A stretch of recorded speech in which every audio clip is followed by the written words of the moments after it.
बारामती अजित पवार विमान अपघात प्रकरण आणि या प्रकरणी सुमित कपूरचीच चूक आहे असं व्ही.के. सिंग यांनी सीआयडीला जबाब दिला असल्याची माहिती आहे। व्ही.के. सिंग यांची सीआयडीनं 3 दिवस चौकशी केली आहे आणि त्यातून ही वक्तव्य करण्यात आल्याचं वृत्त आहे।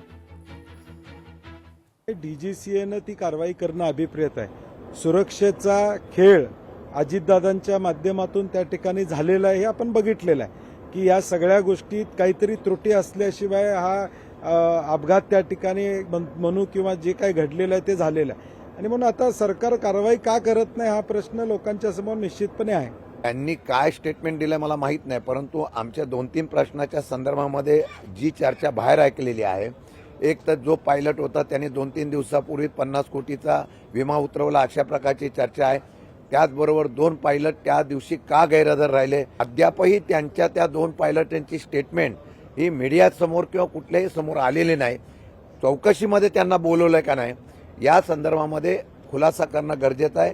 त्यामुळे मला वाटतं की कंपनीने किती केलं तरी त्यांचा हलगर्जीपणा नसेल, मग त्यांची 4 विमानं रद्द का करण्यात आली याच्या संदर्भामध्ये खुलासा सुद्धा होणं गरजेचं आहे। सीआयडी चौकशीमध्ये काय निष्पन्न होतं ते बघू, नाही तर समाधान झालं तर आम्ही त्याच्यावर 100% आवाज उठवण्याचा प्रयत्न करणार आहोत। व्ही.एस.आर. कंपनीच्या मालकाला प्रफुल्ल पटेल साहेबांनी बोलायला लावलं का असा आमचा थेट प्रश्न आहे।